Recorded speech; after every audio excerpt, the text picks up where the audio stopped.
প্রথমেই বলি, আমার কাছে এই ভিডিওটি একদম সম্পূর্ণ নতুন একটি ভিডিও। তার কারণ আমি সামনে থেকে কখনো দেখিনি। আর ভিডিওতে দেখেছি, অনেকের মুখে শুনেছি। তো সেই জন্যই বললাম আমার কাছে একদম নতুন একটি ভিডিও। সকালবেলা আমি এই যে বিউলির ডাল, এটাকে আমি ভিজিয়ে রেখেছিলাম। তারপর রাত্রিবেলা খুব সুন্দর করে পেস্ট করে নিয়েছি, একদম মিহি পেস্ট। তো এই যে দেখেই বুঝতে পারছেন। তো এটা হচ্ছে আমি সারারাত ফ্রিজে রেখে দেব, সকালবেলা এটা বড়ি দেওয়া হবে। তবে এই ডালের বড়িগুলোর নাম গয়না বড়ি বা নকশা বড়ি। এত সুন্দরভাবে নকশা করে বড়িগুলো বানানো হয়, খেতে মন চায় না, মনে হয় যেন সুন্দর করে সাজিয়ে রেখে দিই। তো আপনারা পুরো ভিডিওটা দেখলেই বুঝতে পারবেন।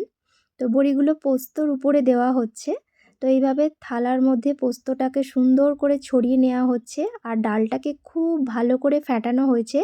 জলের মধ্যে একটু দিলে যেন ডালটা ভাসে, সেইভাবেই ফ্যাটাতে হবে। তবে এই বড়িগুলো কিন্তু মেন পাওয়া যায় মেদিনীপুরের দিকে।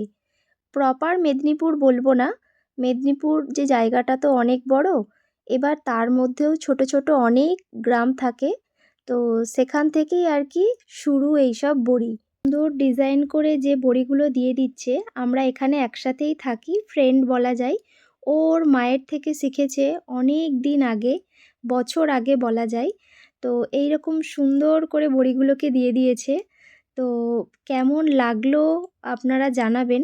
আর আমাদের ওদিকে যেমন বড়ি হয়, ছোট ছোট বড়ি, ডালের বড়ি তরকারিতে দিই আমরা। তো এগুলো কিন্তু ওভাবে খায় না। এগুলো পুরো একটু বেশি করে তেল দিয়ে ছাঁকা তেলের মধ্যে ভেজে খেতে হয়। খেতে কিন্তু দারুণ লাগে। আর 2-3 দিন এইভাবে ভালোভাবে শুকিয়ে নিতে হবে। আপনারা দেখেই বুঝতে পারছেন। তো কত সুন্দর হয়েছে। আপনাদের কিন্তু কেমন লাগলো নকশাগুলো অবশ্যই জানাবেন। আর একেবারে নতুন একটি ভিডিও, আমাদের ওইদিকের মানুষজন তো এরকম দেখেনি, অনেকে তো জানেই না।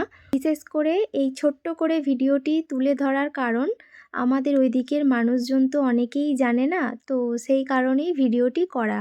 আমি নিজেও প্রথমেই শুরুতে বলেছি। তো আমার তো ভীষণ ভালো লাগলো। অবশ্যই কমেন্ট করবেন আপনাদের কেমন লাগলো। একেবারে নতুন একটি ভিডিও।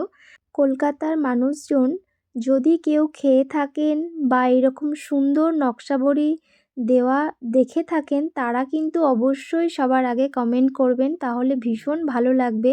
এই যে সুন্দর করে বড়িগুলো দেওয়া হচ্ছে, শুধুমাত্র যে পোস্তর উপরে দিতে হয় তা কিন্তু নয়। সাদা তিল পাওয়া যায়, তিলের ওপরেও কিন্তু ঠিক সুন্দরভাবে দেওয়া যায়। তবে এখানে আরও একটি বিষয়, সাদা তিলের ওপরে দিলে একটু তাড়াতাড়ি পোকা লেগে যায়, যেহেতু তিলে একটু তাড়াতাড়ি পোকা লাগে।